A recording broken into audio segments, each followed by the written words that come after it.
Welcome to Our Town, a 30-minute podcast brought to you by Best Bark Communications, a small but fierce client-centered marketing company powered by decades of experience and well-established business networks. This is Andy Ockershausen. This is Our Town. I was just singing a song about, oh, Johnny, oh, Johnny. I don't know, it's an old song, but I'm an old song, too. But Johnny Holliday is one of the most favorite, wonderful people in the world, and a very, very dear friend of mine and of WMAL. And I followed his career even before he didn't even know it, because he hopped around the country. And Johnny, thank you for being with us. This is Our Town, Johnny. Yeah. This is College Park. No, this is Vienna. Your town, basically. At one time it was. Johnny, it still is, believe me. But this has been yours. But when you came to WMAL, you lit a light on us that never went out, and all the things you did here for us and what you did for the University of Maryland. And remember, we started with those broadcasts. That's right. And I even recall Johnny Holliday in something called the Washington Federals. I do remember that, yes. The now defunct Washington Federals. Yeah. They were defunct. That was a good experience, though. You know what, John? We went first class with that, if you remember. There were three of you. That's right. And Pete Wysocki worked with you. Right. And you did the play-by-play, and you had one of the extra And I Redskins. think, didn't Kim McQuilkin was the guy? He was the quarterback. He was one of the analysts, yeah. Tim McQuilkin, son of a gun. But backup quarterback with the Redskins. what about who else is on the broadcast? His son became a Redskin later. The football player had played for the Cardinals. Then he traded to the Redskins. That would have been Terry Metcalf. Was it Terry Metcalf? Terry Metcalf, where it was a sideline reporter. Right, exactly. Yeah. We had Jack Scarborough. We've had some great people work for WMAL. Yeah, but Johnny, none as great as you. And everybody knows you from the University of Maryland, but they don't know about you as I do, because I found out many years ago your talents is so many. But one particularly impressed me as a radio disc jockey. The days are gone, Johnny. I don't know of any disc jockeys. I tell young guys today that it's too bad that they couldn't have been in it back in the 60s, late 50s, 60s, 70s, before the broadcast whole industry changed. The world changed, absolutely. And in those days, the disc jockeys were like Pied Pipers. Oh, tell me. The kids could connect, the young adults could connect with the guys, the recording artists could connect with them as well. It was a whole different atmosphere as compared to what it is today. I'll never forget in Cleveland, I had two record hops every weekend to supplement my income. And you always have done that, John. If you ever worked anywhere, and I'm still doing it today after all these years. So in Cleveland, I had a dance on a Friday night and a dance on a Saturday night, sponsored by Coca-Cola. And we had WHK, Color Channel 14. Powerhouse radio station. We had the Metro Media Broadcasting. We had these red jackets on with color, WHK and colors. So I'd go out to a high school on Friday night, and for an example, I'd get a call from the local promotion guy, and he says, I got Neil Sedaka in town. Can you use him Friday night? I said, yeah, sure. So he said, see if they have a piano. He'd like to do like some stuff live. So I called the high school and I said, can you get a piano out? And Neil Sedaka. And he had all the big hits, Happy Birthday, Sweet 16, Old Carol. Yeah. No charge. You don't pay anything for that. All you do is they come out, 1,000 kids are dancing. Right. And Neil Sedaka is the headliner. Johnny Tillotson comes to town. Big hit song. Yeah. He keeps running a hurtin', Poetry in Motion. I said, where are you staying tonight? He said, I'm staying at a motel up here. I said, what are you going to pay? $35. Wow. I said, why don't you stay with Mary Claire and I? Oh, okay. So he saved $35. Today, you'd never see that happen, I mean, it was amazing. And everything you did on the air in those days, you did nothing off color. You like Frank and Jack. Right. Exactly. Straight. Like straight. Nothing suggestive, nothing even close to being on that edge. It was all having a good time. Right. Can't wait to get back to work the next day. And we had 7 guys in our station, everybody as strong as the previous guy and the next guy on the air. And Jack Thayer, you may remember the name. Very Jack well. Thayer. Jack Thayer was my boss, and I go on vacation to Florida, so he gets the ratings. And he calls and he says, I got... you did PM Drive? I did 3 to 7 in Platter Heaven, yes. 3 to 7. And we owned the market. We had more audience than the other 8 stations combined in Cleveland, 3 to 7. So I'm on vacation, and Jack Thayer calls. I got some good news. We got the numbers. I said, how did it work out? He said, 3 o'clock to 7, you have more audience than all other stations combined. You have 53% of the audience in Cleveland. Wow. He said, congratulations. But Carl Reese, after you, has 64% of the audience. I mean, that's how dominant the station was. Oh, I know. Yeah. The call letters were so famous, John. Yeah. But you had been in disc jockey before Cleveland, correct? Oh, yeah. I owned Perry, Georgia. That was my first job. No, your first was you started in Miami, of course. Well, no, That's your home. actually, I started, my first job was Perry, because when I was in Miami, I was working for a Chevrolet dealership, working in the parts department. Just out of high school, couldn't go to college, had to save the money. I'm working in the parts department, and I'd been entered into a disc jockey contest by my best buddy, sends my name in as a joke. Not Sal. No, it wasn't. It was Don Lewis. You know Sal? Yeah. Absolutely. All the fights that we had Sal. Oh, Sal. So record guy. And so I get this call and I get this letter saying, thank you for your interest in our disc jockey account. Your night will be on Wednesday. So I went down to the station, 30-minute show, and you play the records and talked about the music. Yeah. And people would send in postcards to vote for you. Well, I didn't win. I mean, I'm not even 18 years old yet. So my grandfather in Unadilla, Georgia, calls me. Yeah, I know. Population those days about 2,000. Population today, 2,000 maybe. And my grandfather says, "Why don't you come up here, work in my drugstore? We have a small semi-pro baseball league of all these small little Georgia cities, and you can pitch for this Unadilla team." I said, "Great." So I go up there, and I'm there for maybe a month. And the local owner of the radio station in Perry is trying to sell my grandfather some airtime. My grandfather says... What was his business, your grandfather? He was a druggist. Yeah. Only drugstore in Unadilla. Oh. The only one. The roof is caved in now, but it's still there, right there by the railroad tracks. So he said, "Mr. Evans, I want you to meet my grandson. He's a disc jockey." So I don't say anything. So Mr. Evans says, "Really? Well, I'm looking for somebody from my station. You want to come up tomorrow?" I said, "Yes, sir. Let me finish stocking the shelves over here, then I'll come up tomorrow." So I went up, and he takes me and he says, "Now, you've probably never seen this equipment. This is all new equipment."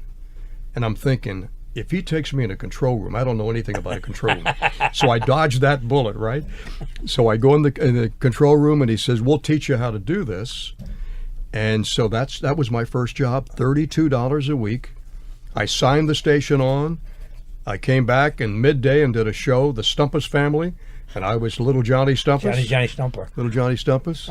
And then I came back and played Lawrence Welk for 15 minutes. Big in Georgia. Oh, it was a Lawrence Welk show, and then I did a rock show for like 30 minutes, then I did Dream a while, and then we signed off. Wow. I thought it was the greatest thing in the world, but I figured I probably should get out of... I don't think I can make it long in Perry, Georgia.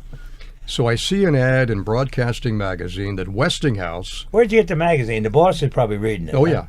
yeah. And there's an ad in there. Westinghouse is looking for bright, new, energetic young talent. And I said, "Man, this thing is screaming at me.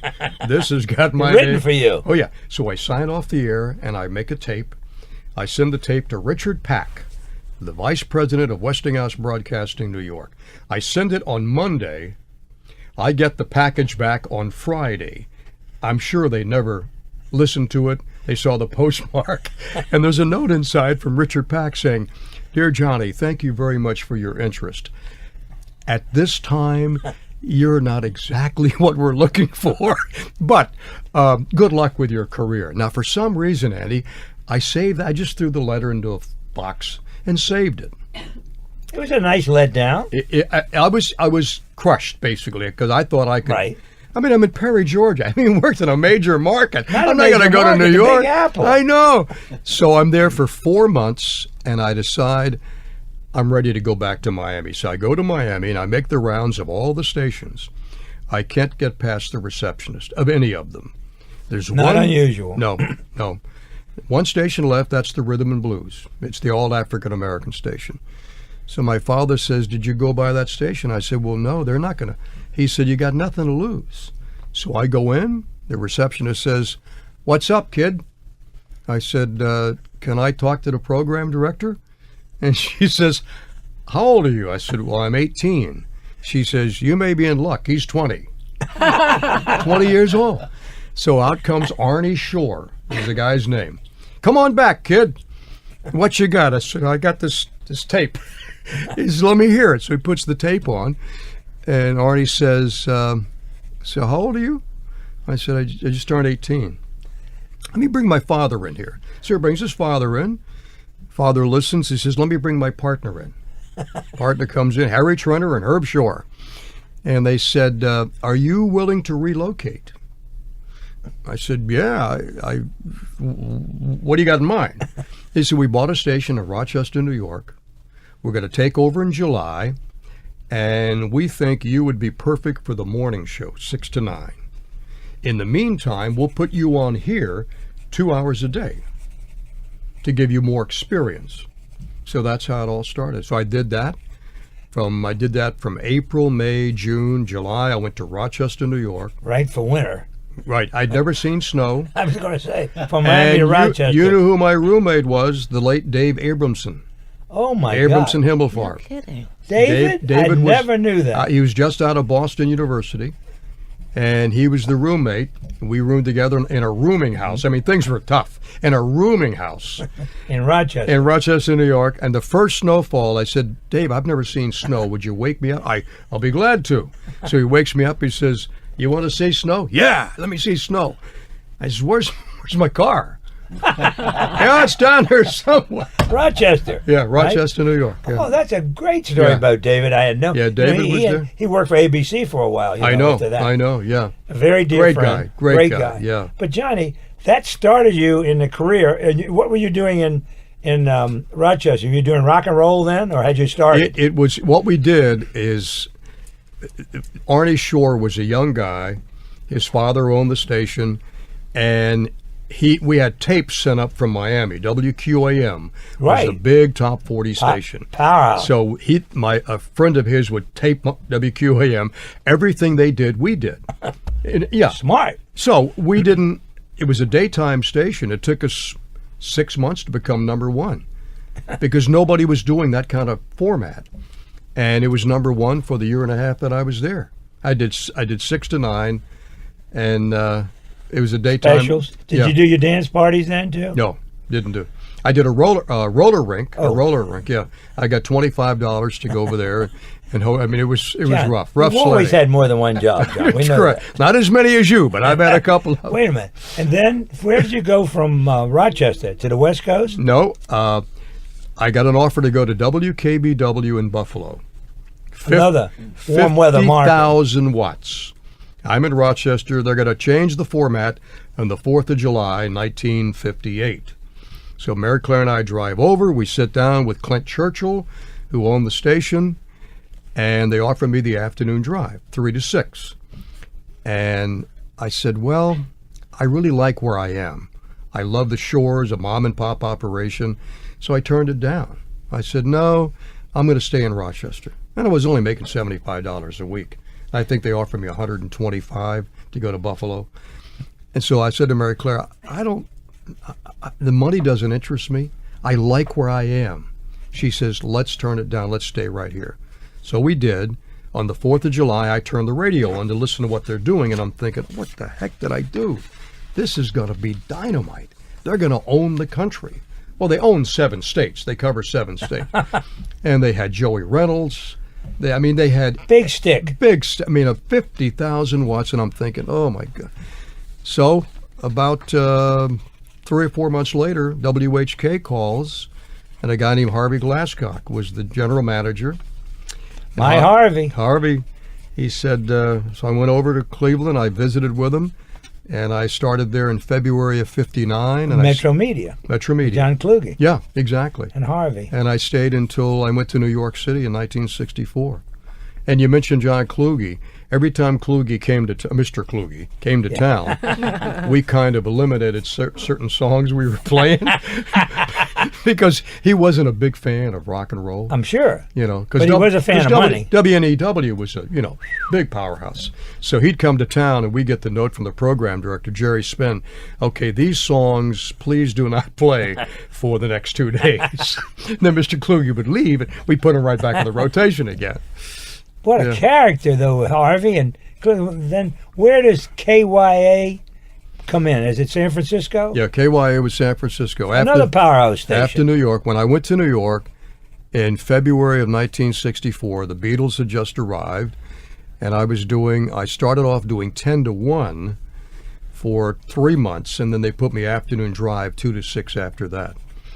And I was up against like Dan Ingram on WABC. And I'd never That's met. when all the 77 had all the powerhouse. All the powerhouse, yeah. In those days, there were 3 top 40 stations. MCA was 570 in the dial.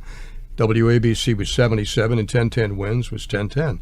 And we were the more soft of the 3, more personalities. Jack Lacey, Murray DeKay, Mad Daddy Pete Myers, and Westinghouse. Westinghouse. And my second week there, I said to Harvey, my boss, Joel Chaseman, I said, Who came here to Channel 9, remember that? Oh, yeah, Joel. and I have lunch with Joel like once a month. He's still here. Used to play cards with people all the time. Yeah. Joel. In fact, the last time I had lunch with him, he said, why don't you get Andy to come? Maybe he can pick up the check. He's a smart man. Very smart. Pick it up and hand it to you. Very smart. So the funny thing, I saved the letter when I applied to Westinghouse when I was in Perry, and that guy is still there. Is that right? So I say to Mr. Chaseman, is Richard Pack still? Oh, yeah. I love to say hello. So what a surprise. He brings him down, and he comes and he's got the 3-button suit on, the vest, cigar. Johnny, great to have you in New York, my boy. Hope you enjoy it as much as we enjoy having you here. I said, Mr. Pack, this is wonderful. I'm 25 years old. This is great. Oh, by the way, do you bring the letter out? Do you remember this? Puts his glasses on, looks at me, and he says, same guy? I said, yeah. I was making $32 a week then. You could have got me a lot cheaper than you got me for right now. That's good. Now, what are the chances of that happening? It's unbelievable. I know. Years later. I know. And John, that's when the radio had taken over the country, rock and roll and everything to do with it, and you were a part of it. The Cleveland thing comes to mind for me because I know how important that was to the people of Cleveland because we got involved with Milton Mallets or whoever it was and a bunch from Cleveland when they bought the Washington Federals. Milton Maltz. They were the owners, Milton. Yeah. And they knew you, of course, because of WHK and the radio business. And they were so happy when we were broadcasting the game. When you would be the lead broadcaster, they said, this is big time. I said, we think the Federals are going to be big time. Little do we know they were going to be put out of business by George Allen. He cheated. But that's our George. What the hell? But, John, your career has been so great. Now, tell me more about the San Francisco days, because that was not very long. You weren't there very long, KYA. Well, I was there 5 years. In San Francisco? Yeah. Why would you ever leave? To come here to WWDC. Oh, is that right? Same company, I AFCO thought Broadcast. New York was involved in that, too. No. So at Wins, I was only there for a year and a half. Then they had just renewed my contract in February of 1965 for another year. And then they decide in April they're going to go all news. They did it all their stations. Yeah, exactly. 1010 in New York was the bellwether, but they had WIND in Chicago. They all changed the formats, almost like all night. They went all news. They were on the cusp of the all news business. They owned the all news market. And funny thing, Mr. Chaseman was against it. He said, no. He said, we're doing so well in these numbers. We're like third in New York. Making big bucks. Big bucks. And he got shot down, so... he said, I remember I was home with a flu, and he called and said, how you feeling? And I said, pretty good. He said, well, let me give you some news. We're gonna change this thing to all new. I said, what? He said, yeah, but I renewed your contract. You have 11 months coming. You're getting every dime we owe you. This is not my idea. What a class guy. Everybody else got paid off whatever their contract was. And so I was the announcer for Hullabaloo on NBC at that time, as well as doing afternoon drive. And so I called Gary Smith, who's producing Hullabaloo, and I said, well, I'm going to have to give up this job. He says, why? I said, I took a job in San Francisco. And the guy that called me from San Francisco was Clint Churchill, who was in Buffalo. Wow. And he said, small world. He said, I think I got you now. I said, I think you're correct. I don't have a job. I haven't got a job. A little better than Buffalo, I too. know. Oh, yeah. So I went out there, and then I flew back once a week for Hullabaloo for NBC. Wow. On TWA. They had a trade deal, and Gary Smith says, well, we'll just work a trade deal if you want to do it. Did they have jets then? Oh, yeah. Absolutely. Yes, they did. Yes, they did. Open cockpits. Yeah. And the flight attendants had little things in their head that they wore. TWA, that was great, Johnny. Yeah, it was great. Well, and you flew right over Cleveland, of course. You came right back to the big time. But I'd do it in one day. I would leave San Francisco 8 o'clock in the morning, land at Kennedy at 4:30. They'd pick me up in a car, take me to NBC Rockefeller Center or NBC Brooklyn, and they would do 2 shows. They'd have 2 different audiences and take the best and put it together for the hour, and then take me back to Kennedy for an 11:30 flight, landing in San Francisco at 2 a.m. You didn't have to sleep 37 weeks I did that. Wow. Yeah. It's almost like these guys do that on the Sunday I talk know. shows. I know. They're back and forth like nothing. Yeah. Do you remember Hullabaloo, John? Yes, I do. That's Yeah. a little too young for me. Yeah. Hullabaloo. But I remember Johnny Holliday from the first day you went on the air here. I knew it was going to be a big success. And we want to talk about that, John, but we'll be right back here on Our Town. And we're going to start talking more about Our Town than with your illustrious career. Johnny Holliday. This is Andy Ockershausen, Our Town.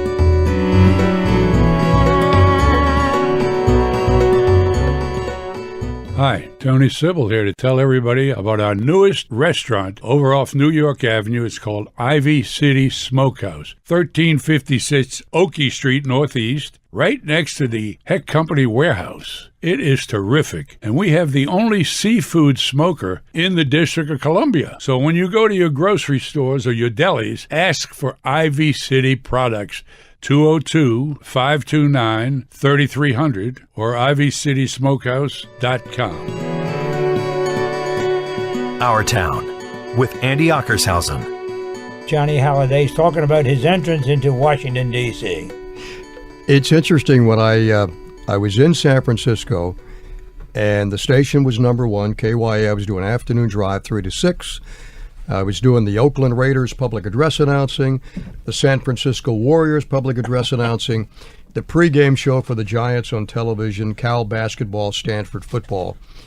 But I got not tired, but I think I ran my course of playing the bang, bang, bang music. I wanted to do more than that. I wanted to expand. Everybody talks about you want to be more of a personality. So they said to me, I said, I'm just going to give this up and just do television. They said, why don't we fly you back and talk to the people in WWDC in Washington, our sister station. So I fly back. Bill Sanders, the general manager at that time, picks me up. And on the way in from the airport, they said, we want you to listen to your competition. And they flick on Frank Harden and Jackson Weaver in the car on the way from the airport. And I said, and they're talking about a lost dog, and there's a cat that has a cough, and there's a benefit for some and I'm saying, really? And they said, these guys own the market. And I said, not for long. No. This probably 6 months to a year. Really? I said, I believe you. Oh yeah. But little did I realize the impact that they had. So I said, okay, I'll come in. You do 6 to 10 at WWDC. You'll do the Bullets with Tony Roberts. We got the Bullets. The Washington Senators. You'll do the pregame with Ted Williams. It was great. It was a wonderful opportunity. And every time we got the ratings, Frank and Jack kept going higher and higher, institution. And I would go a little bit up, but never could beat them. And I always tell the story that I never got the full impact till I came with you guys to work and do sports on their show. Then I understood. And the thing that got me the most was when I was in a plane crash in 1975, and I was out of work for a month. I didn't remember that, Johnny. And we went back, and the first day back, we broadcast from the Shoreham Hotel. and it was pretty emotional. I'd been off. I'd lost a lot of weight, and it was, whistles and bells and everything. And we come out of a news break, and here's Frank and Jack saying, "Hey, Johnny, it's Frank Harden and Jackson Weaver. We are so happy you are back again. We thought about you. We prayed for you. We know your listeners are so glad." And that said something right there. They care. Oh, absolutely. Absolutely. That always came through. And you were not alone. People would say, "We listened to that. What in the hell is that? Is this radio?" It what was are radio. These guys doing? It was something that is so sorely missed today. Oh, Johnny. I mean, there's no warmth. I got to watch what I say, but when I worked here, this was the greatest time of my life, the greatest staff. I mean, and to see what's happened in this town and our town, around Johnny? the country, our town, it's disappointing, very disappointing. Well, your impact on the station was far beyond the morning show. You did everything. I love the fact that you got your basketball team back here. Oh yeah, and all around the started that in Cleveland. Oh, I know you did. You had taken that, but here it was so important to us, and you did a great job with that. And then, when did you get into the musical comedy business, the theater? When you were on the road, or when you got back here? Cleveland. Were you in Cleveland? Oh yeah, my first show. I was at a party one night. The dance party? No, this was it was a cocktail party for an agency, and the guy who owned Kane Park Theater in Cleveland is there, and he says, "Did you ever do any acting?" I said, "Only in high school, that's all." He said, "I think you would be perfect. We're going to do a whole summer series of shows. You're going to bring in these big names to take the lead roles, and I think you'd be perfect for Og the Leprechaun and Finian's Rainbow typecasting." And I said, "Okay, sure." So I went over, and he said, "Let's go through a couple of songs." Now, I sang in chorus, okay, but I wasn't. You weren't a single. Exactly. So I did the show. They brought in a girl named Jenny Smith from the Steve Allen Show in Los Angeles. The Tonight Show, and she was the little blonde singer. They bring her in to play the lead role of Sharon, and I'm doing Og the Leprechaun. And this theater held probably maybe 3,000 people. Wow. And we packed them in every single night. And most of the people that came to the theater had no idea I was on WHK every afternoon. And so we would cross-promote right. it, Oh, boy. And so we did that. And then Bobby Vinton was the next star that came in. He did Music Man. Then Paul Peterson came in for Best Foot Forward. Dion came in for Guys and Dolls. Then I came back and did Oklahoma. What role did you play in Oklahoma? Allie Hackham, the peddler. Oh, yeah. It's a Scandal. It's an Outrage. That guy. Right. And so I realized this is terrific exposure, theater. So if I can do that, and if I can do it halfway decently, you're going to get a whole new audience out there that may tune in the next day and listen to you. When I went to New York, I didn't do anything except Hullabaloo, and my first national commercial I did was Dixie Peach Hair Cream, which ran in the Phil Rizzuto Sports Show. That was in New York. That was big time in New York. And then when I went to San Francisco, I started doing more. I did How to Succeed in Business out there. That looks like it was written for you, How to Succeed. That was the first show. When I saw that in New York. Robert Morse, right? When I saw it in New York with Dwayne Hickman. Before Morse? After Morse. Oh, after Morse. And I said, man, I could do that role with my eyes closed. It's you. So I did it like 4 times. Now I'd be a little too old to do the role today. But the funny thing about Cleveland, in the cast was a lady named Dee Hoty, Hoty. And when Mamma Mia came to Washington, our town, some years ago, at the Kennedy Center, and I'm looking at the playbill, and it says Dee Hoty, who's she's the original mother on Broadway in Mamma Mia, started in Cleveland. I'm thinking, wait a minute, is this the same person? So I send a note backstage, and I said, Dee, I don't know if you were in Finian's Rainbow in Cleveland with me in 1962. It's Johnny Holliday. The note comes back, absolutely. Call me tomorrow. We got to catch up. So I did. So I go home. Now, I don't know who Dee Hoty is, outside of she's playing the mother in Mamma Mia. I go to Google her name. She'd won Tonys for Will Rogers Follies. She won Tonys for Follies. I mean, all these different shows. Huge. Yeah, huge. So you never know. Never know. And while you're doing all this, Mary Claire is sitting home having babies. When you had 2 of them in Cleveland, yeah. Yeah, 2 of them, yeah. But she pushed you in this, obviously had to be huge support for you, because you spent a lot of time in dinner theater when you were in Washington. I know that. Yeah. Far less what you spent in sports really took a lot of your time. Right. On the road, and you did it all seasons. The only time you had off was baseball. Oh, not anymore. Yeah, not anymore, yeah. But she was so protective of me in Cleveland. We'd have these charity basketball games, and we're raising thousands of dollars for schools. Now, I shot a lot when we're playing because I played high school ball, and I was a fairly decent high school player. And I would lead the team in scoring every game. So she'd be in the stands, and somebody'd start yelling things at me. Hey, take another shot, Holliday. Maybe you can make one. And she would turn and say, knock it off. He's making $3,000 for your school, all right? Knock it off. It's my husband. Oh, okay. Oh, yeah. She's feisty. She was. We should also add that Mary Claire is your wife of how many years? 64 years? 58. 58 years. That's incredible, Johnny. And a brilliant artist. Most people don't live that long. I know. Exactly. Exactly. Oh, Johnny, but she's always been your biggest supporter. And I know she's that. a wonderful artist. Oh, my sculpture. God. Oh, Wow, yeah. didn't know that. And she and does all your children. I mean, Yeah. but you were, in spite of all this traveling, you still had a lot of children. We had 2 girls. Kelly was born in Cleveland. Tracy was born in Cleveland. And Maura was born here, 17 years after Tracy. That's right. That was your second family almost. Oh, yeah, exactly. But when you first came over from WWDC, you brought so much oomph to, not that we always had a sports department. The guys doing sports were always a part of it. Steve Gilmartin and others. Tim Brandt.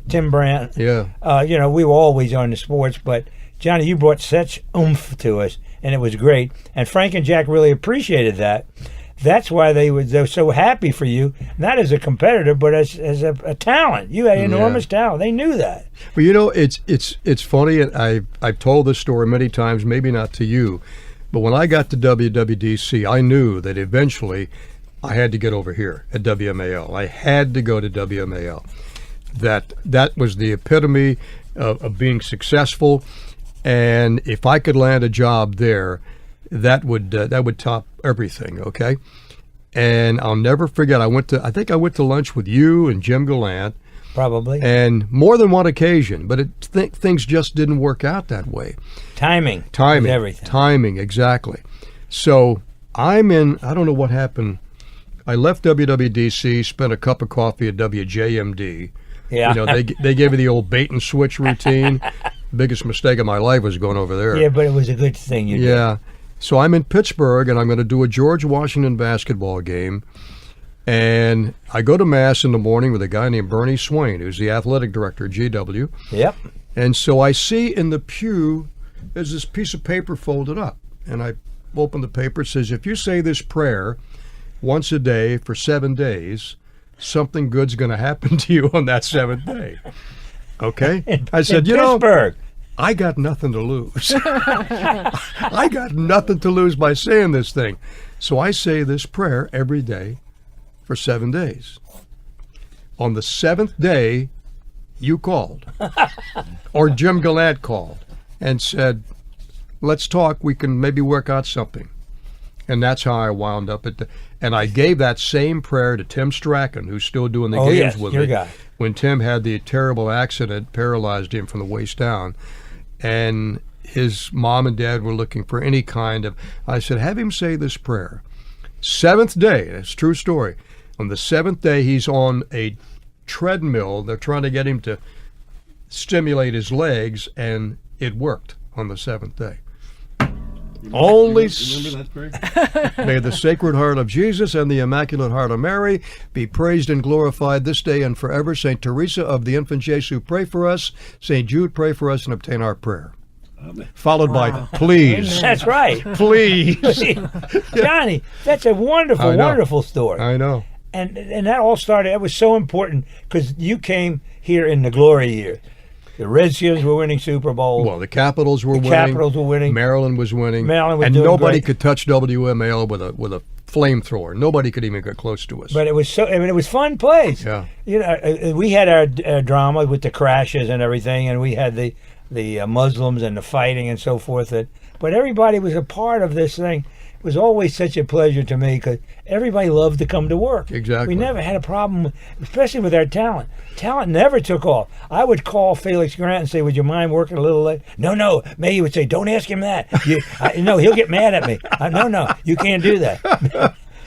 Maybe it was funny. And you love the all-night show. I know. And with Frank and Jack, I always tell people this story that when I was doing 42nd Street at Harlequin, and we did it for like 6 months, and I'd be here every morning the next day doing sports, and somewhere... Were you living in Kensington then? Oh, yeah.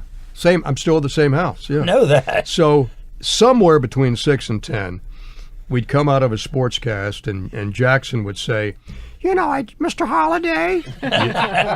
Or Mr. Hollandaise? Yes. I enjoyed you so much last night in 38th Street. You were wonderful. It'd break me up. Absolutely break me up. And then when Jackson was starting to slip a little bit with the kidney problems, I went to see him over at Holy Cross Hospital. Holy Cross, right. And he just had a kidney treatment at that dialysis. And so I walk in, here the poor guy's fighting for his life, and I hadn't seen him since I left here and went with the University of Maryland. So I walk in, he's laying out with a bed with the tubes and all, and he says, his wife says, "Look who's here." And I walked in, and he said, "I thought you were dead." I mean, that was his line. Here's a guy fighting for his life. But those guys, nobody could touch him. Nobody could touch him. Well, John, and you were such a big, important part of us. Now, I don't want it to be a diversion, but I am. The United States Football League. And I had a problem because I knew that the Cookes were not happy with the Football League. Right. So I went with somebody at the organization and said, "We'd like to bid on these teams and have the game." He said, "I don't see no problem in the spring." Nobody checked the old man. I didn't. So I got a call one day after we're doing the games. Andy? Yeah. I want you to come out of that too. For God's sake, Andy. Dear Andrew, would you mind sipping some red wine with me? I know. And my palatial state or whatever he said. I said, "Yes, Mr. Cooke, I'll be out." Now that's going to be a story. I'm going to take a break here, Johnny, to make sure I do it. Okay. But this is Johnny Holliday. This is our town, Andy Ockershausen.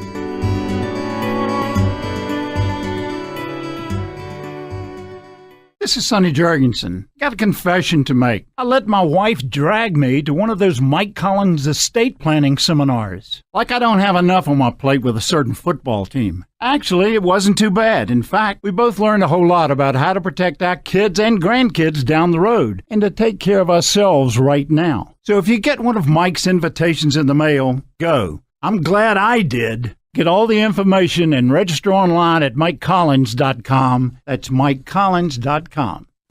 You're listening to Our Town with Andy Ockershausen. Brought to you by Best Bark Communications. I got the page from Mr. Cooke. So I drove out, and he sat down in the room, and Johnny Cakes was there, and said... Johnny Cakes. It's what he called him. That's right. Johnny Cakes. Yeah. Johnny, get Andy... Dear Andy, a glass of wine. I said, "I'm in trouble hearing this." So I don't drink wine, but I'm sipping it real quick. Yeah, right. I said, "What is it, Mr. Cooke?" He said, "This United States Football League, the Washington Federals." Oh, yeah. How did you get involved in that? Oh. Did Lenny make you do it? Uh-oh. Or are you stupid? Really? Oh, my God. Meaning Leonard Goldenson, head of ABC. Yeah, right, exactly. I said, "No, Mr. Cooke, it was my idea." He said, "Couldn't have been. You're not that stupid." I said, "Mr. Cooke, we have a contract." He said, "Contracts are made to be broken. You break this contract. Oh, my We God. don't want those games on our station." Calling WMAL our station, which Yeah. I thought was great, Oh, yeah, I said, sure. "Well, thank you very much, Mr. Cooke. We'll look into that and see what we can do." Sure. It. I'll get back to you. Well, when Joe Gibbs was hired as the head coach, I want to go down. I called Mr. And for some reason, I always had a good relationship with him. I'm sure you did, Johnny. Never had He any didn't problem. intimidate you. No, not at all. So I said, Mr. Cooke, yes. I said, I wonder, could I come down to do a piece with you about the new coach and the coaching staff? Absolutely, Johnny. He said, be at my apartment at the Watergate at 5:20. Don't be late. I said, okay, Mr. Cooke. So I go down and traffic has got me slowed up. And I get there. I pull in the Watergate about 15 minutes after 5. And the doorman says, you got 5 minutes to get in there and get up there. He's waiting for you.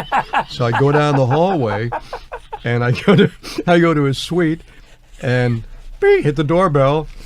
Is that you, Johnny? Yes, it is, Mr. Cooke. All right, lad, I'm on the way. He can't open the door. For God's sake, the door's stuck here. Mark, can you help me open the door? He couldn't open he finally gets the door open. So we go inside. He's got a bowl of fruit sitting there. Okay.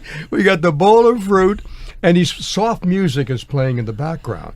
So he sits down next to the couch. Have some fruit. I said, okay, Mr. Cooke. All right, lad, let's go.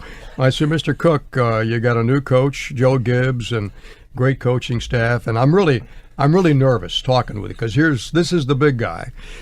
He starts talking about Joe Gibbs, and so somewhere in the middle of the first part of the interview, I was thinking about my next question and not listening to what he was saying.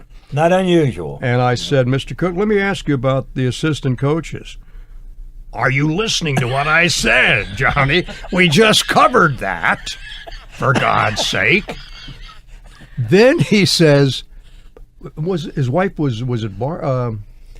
I can't think of her No, name. Barbara I was think- Johnny Cakes' wife. Okay, anyhow, his wife is Marlena or Suzanne? Marlena, it was Cooke and Suzanne Cooke. Suzanne. He says, Suzanne, do you remember? And right in the middle of the interview, listen to the song in the box. We danced to that at the Waldorf. God, for God's sake, it had to be 40 years ago. Then he says, we can edit that out. And he goes, 3, 2, 1. And he points to me, and we continue the interview. He's directing the show. Oh, my God, yeah. And then I go to Redskin Park, and he's sitting out there, and I said, Mr. Cooke, I'm doing a show at the Harlequin Dinner Theater called Me and My Girl. Saw it on Broadway, Johnny. I said, oh. He says, are you playing the role of William Snipson? And I said, yes. Typecasting. You'd be marvelous in the role. And I said, I know you can't come, but I just want to extend the invitation. He knew everything because he was a song and dance guy. I know that. Yeah, exactly. He was a musician. Yeah. He was definitely a Renaissance man. He was a scratch golfer. I know. Everything he did was superb. He had the wine cellar. He would tell me stories about Siegel and his wine cellar, and Siegel knew nothing about wine. He didn't even know about beer. He said, Maury, you're such a peasant. He called him a peasant. I know. Oh, one time we were going to go to the Super Bowl, and we did a phone interview with him, looking ahead to the Super Bowl. I said, Mr. Cooke, I said, let's go out there and let's win this whole thing and bring the championship back to Washington, and I'll buy you a drink after the game. He said, very nice, Johnny. I can buy my own drink, thank you.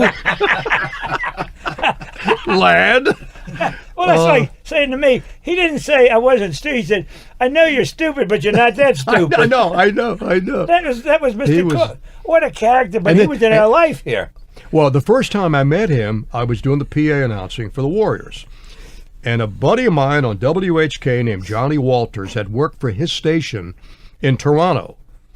Wow, before he came to the U.S. before. So he had always talked about this. He called Mr. Cooke. We had a rather eccentric owner of the station, Jack Kent Cooke. So I remembered that, and the Warriors are playing the Lakers in San Francisco, and here's Mr. Cooke sitting behind me, first row. So at halftime, I get up, and I'm the PA guy, and I walk over, and I said, Mr. Cooke, yes? I said, my name is Johnny Holliday. Hello, Johnny. How are you? I said, do you remember the name Johnny Walters? Oh, for God's sake, of course I do. Wonderful, lad. And I said, yeah. I said, I work with Johnny in Cleveland. Oh, did you now? What are you doing now? I said, well, I work here in in San Francisco, and I'm the public address announcer. For the Warriors. Yeah. And he says, So you're the man I'm hearing on the box throughout the game. I said, yes, I am. Well, how about giving us some credit, huh? Let's don't be such a cheerleader for the Warriors, lad.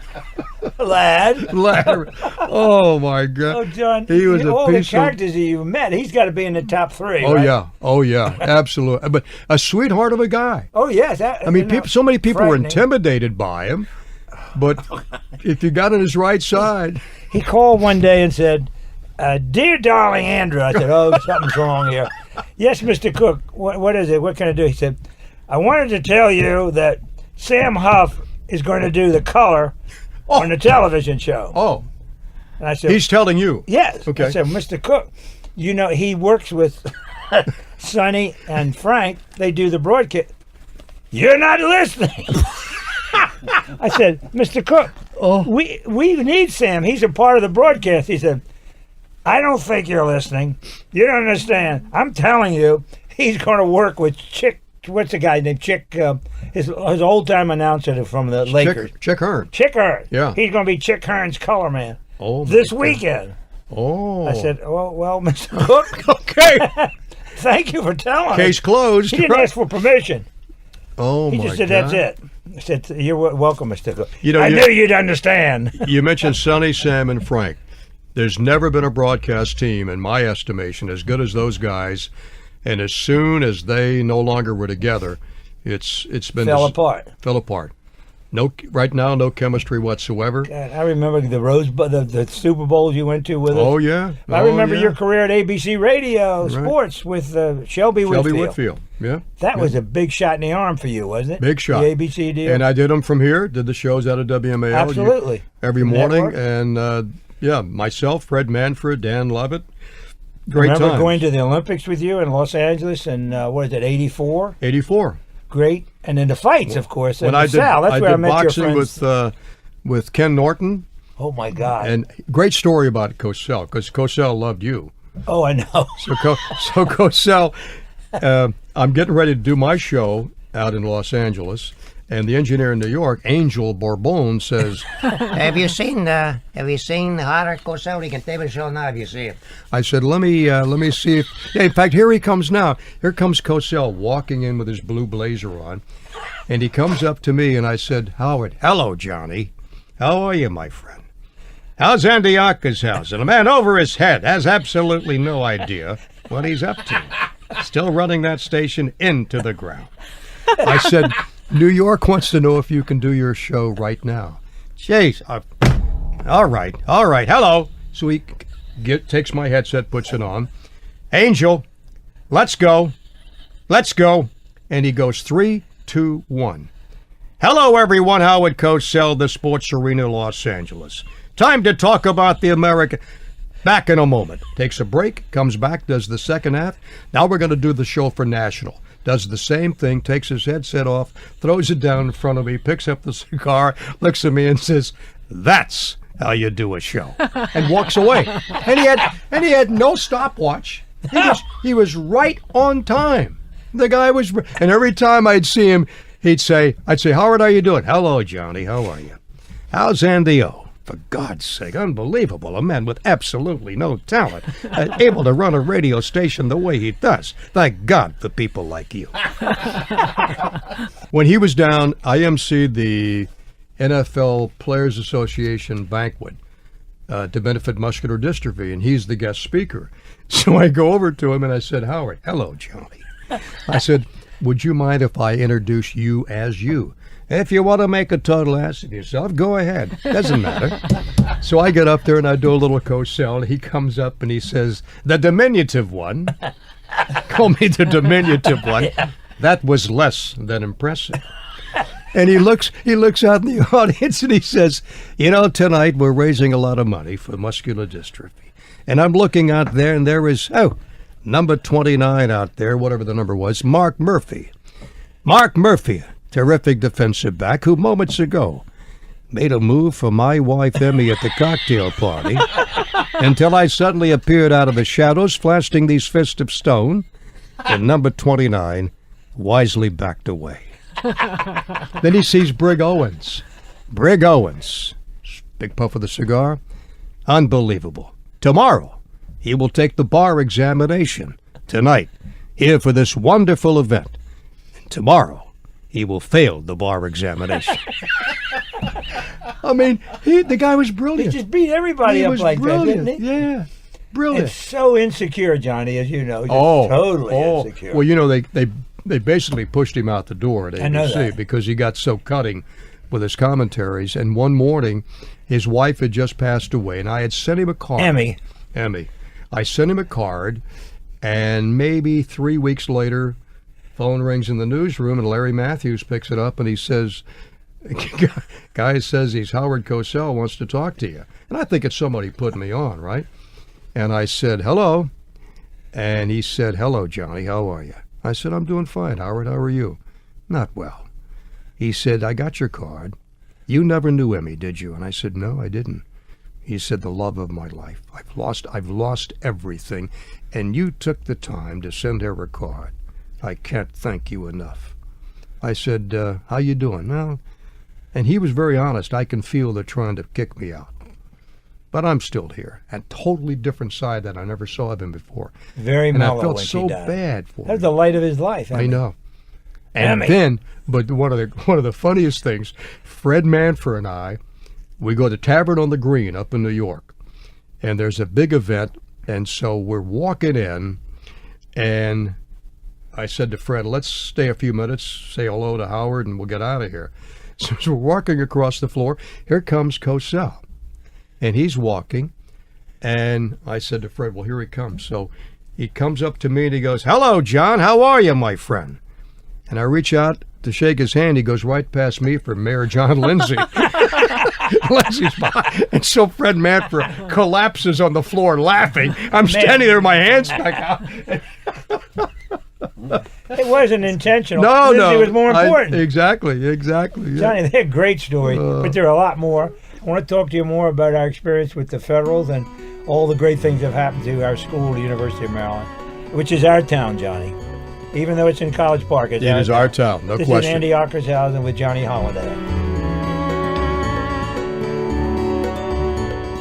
This is Andy Ockershausen talking to Tommy Giacomo and bragging about his restaurant, The Palm. Hi, I'm Tommy Giacomo. Why don't you come down and see me at the Palm Restaurant? I've been there for 43 years. We have great steaks, great lobsters, great food. Caricatures on the wall. It's just a fun place to eat and drink. We're located at 19th and N, just below DuPont Circle. For reservations, call 202-293-9091. That's 202-293-9091. www.thepalm.com.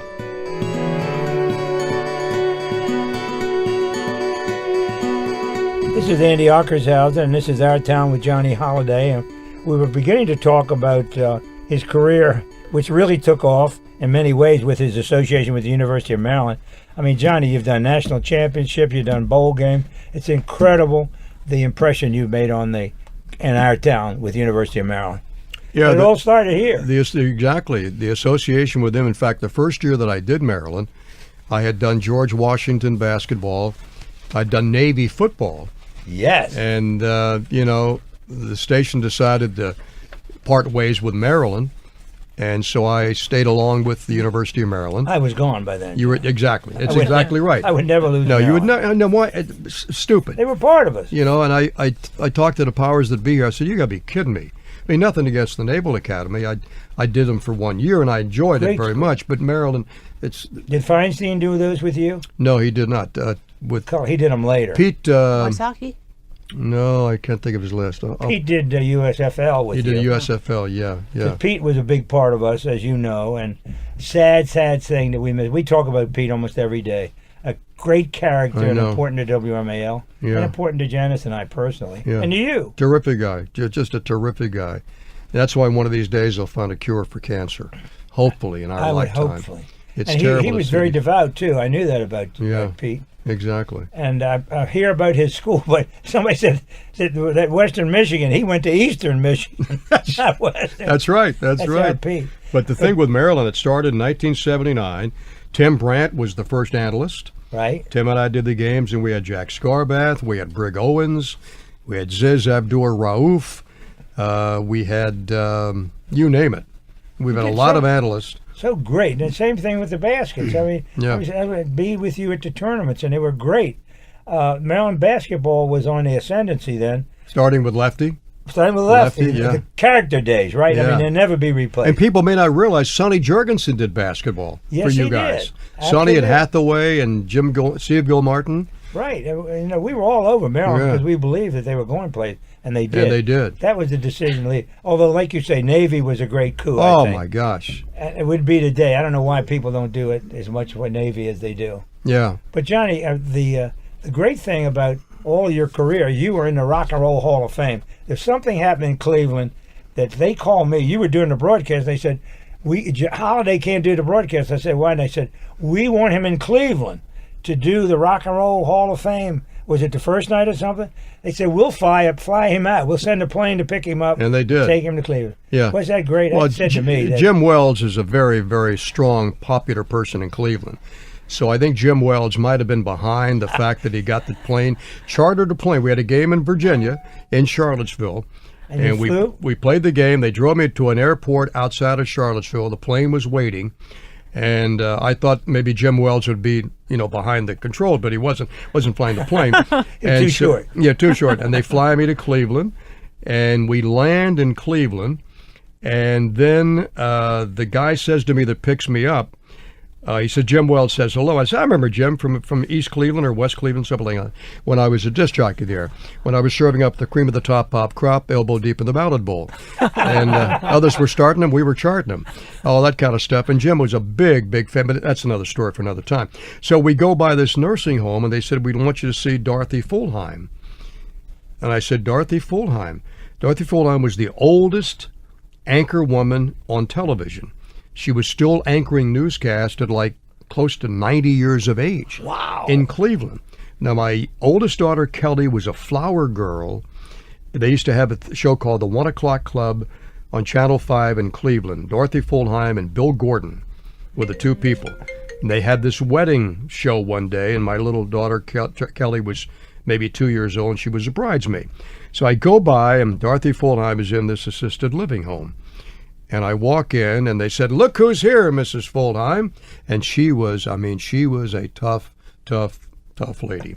And she looks up, and she's doing her nails. She's got flaming red hair, and she's painting her nails red. She looks up, and she says, hello. And she goes back to filing her nails. And I said, Mrs. Fulheim, I said, what a pleasure to see you again. It's been a long time. She says, it has. Continues doing her nails. And I said, my daughter Kelly was in one of your shows when you had a wedding show in the 1 O'Clock Club, and she was 2 years old. Now she's 20-something years old. Oh, really? Okay, Mrs. Fulheim, it's great to see you. So, how you doing? Thanks for coming by. One of those type of things, So, the Cleveland thing was very interesting. But that was the introduction to the Hall of Fame, Yeah, the Rock and exactly. Roll Hall of Fame, Right. which is now a world-class destination. Right. That's right. Are you in the Rock and Roll Hall of Fame in Cleveland? Yeah, As a disc jockey? If you go in, there's a big map of the United States, and you can pick out whatever city you're from. You hit the button, up will come the top disc jockeys in that city. Is that right? Up will come Johnny Holliday. We got to visit. We got to go there, John. And you hit the button, and then there will come an air check and a bio of what I was like on WHK and what I've done. Oh, my God. Yeah. They got the old tapes? Pretty nice, yeah. Oh, I'll bet Yeah. that is. These are actual tapes Of the show. station, Yeah, WHK, yeah. Is it still in business now? It's not a rock and roll, of course. I think it's a probably- sport. I think it's all sports station now. Yeah. They've all That changed. me? Somebody's calling me, Johnny. You know what they're saying? Could be Mr. No, Paid it wouldn't too be much. Mr. Cooke. Jim Wells. Yeah, it's probably Jim Wells calling from Cleveland. But Johnny, what a wonderful, wonderful career. Now you don't do the dinner theater like you used to. Well, the last show I did, because when baseball Oh, I know started, you're busy. 52 weeks. But the last show I did was Follies up at Toby's, and I missed What was it Olney? in the Columbia. Oh, Columbia. I did Follies. I did 42nd Street for her. Then I did 18 shows at Harlequin, and one show at Burnbrae, one at Clarice Smith Performing Arts Center. How long ago was that? The last show was 11 years ago. Well, that's Yeah, what I tell said. me. But the you don't best, have time but to the do best that. shows were Christmas Eve at the Kennedy Center. Oh, With Mora. Yeah, with little Maura? Maura Oh, I would come remember out. They were all And Janice's production. I know. Janice Ockershausen did a wonderful job. You know, Janice tried to bring that back. She had Father John. Well, we all talked about the same thing. Yeah. And why can't you do something like that? It's still not. Well, maybe this year it's too late, but next year, free for the people to come in. Previous management here was very interested in assisting us and promoting that and getting it done, but then they left. And it's a different world now, Johnny. Management is different. They're not even here. But they're missing the boat on a great it's service. Great for everybody, and loved it, and people still talk about it. It was not a commercial venture. It was just say Merry Christmas to the community. That's and right. Yeah. But Johnny, great time. Janice is the one that pushes me along, and you got your wife pushing you. Thank God. So You're not keep in line. Now, what is your plan now? You're going to do Maryland again, of course. Yeah, this is my 38th year with Maryland, and this will be our 11th year with the Nationals. Yeah, I can't believe the Nationals only been here. I know. Will you work with them when they went to stadium? No. Well, we did. First year. That was first year. Now I think that was the second year they were in town too. Yeah, and I got a great partner in Ray Knight. But that's a great show you guys do. It's from the heart. He's the best. And you had to have your fingers crossed this year that this team looked like it was going to be such a threat, but it didn't happen. I think with Mike Rizzo and with Dusty Baker and the Lerner family, it's going to get there. They just need a couple of pieces here or there. I would hope when we see Mark all the time, Mark Lerner, and he's very optimistic. Great guy. He's wonderful thing that the Lerner family's running this organization. You're not kidding. Yeah. Many years ago, Bowie Kuhn, who shall be remembered, and Bowie Kuhn told Siegel told me, I'll never forget it, Bowie Kuhn said if Major League Baseball gives a team to Washington, they want a family, and it'll be the Lerners. He had said that 20 years ago. Really? He knew that Ted Lerner was interested. They got the best ownership possible. Yeah. They got everything. But Johnny, you're the best ownership. We'll keep listening and watching. And thank you, Andy. But I'd like to see you in another show if we can recreate something. If I can get Janice to pull it off, we'll go to the only problem would be if you guys come to the dinner theater, Toby's, just don't throw the mashed potatoes. I keep moving up there so nobody gets a good shot at Johnny, you're so talented and so wonderful. And I just hope and pray that this market appreciates you as much as we do. And there'll never be another situation that we all were involved in, but it's a great life. It was the best. When you leading this radio station, WMAL, everybody wanted to work here. Everybody wanted to be part of it. And the success story of WMAL speaks for itself. It's too bad nobody could duplicate what we had. Impossible. Nobody, because you had the people, you had the community behind you, you had sports, news, involvement, creativity. A great signal, Johnny. Great signal. You're exactly right. 6:30. Could hear them all over. And you think about that I run into more people saying, my goodness, what in the world has happened? If only we could bring that back. Right, and they do that to me all the time. Sure, I'm sure. The fact is we can't, John. Yeah. We can't bring back your best character of all the voices of Johnny Holliday. Who is it, Johnny? No. Jack and Cooke. No. Paul Lynn. You do the best Paul Lynn yeah. of anybody that ever lived. Do you guys ever watch TV, Oh, yeah, Paul Lynn. He was in the middle of the square. Yeah. Yes. That's exactly Hollywood right. Squares. He was the Squares. He was a square. That's right. He was great. Johnny Holliday, the Paul. John, thank you so much.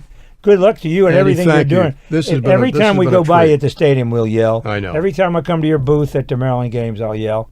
And I don't come as much as I should. Well, you should. Well, I should. You're absolutely right. I keep hoping the Terps are going to turn the corner. It's all about getting the people, John. I know. The players, and I think they got the right coach in Durkin, and certainly the right coach in Mark Turgeon. They got the right people, and they got to get the bodies. Yeah, Did you do the basketball game last night in Pittsburgh? Tough loss. They played here last night. Oh, they did? I thought they were in Pittsburgh. No, they were here last night. Oh, that's awful to lose to them. Tough loss, but they're very good. It's a very good team. Pittsburgh is, too. Very good, yeah. I know.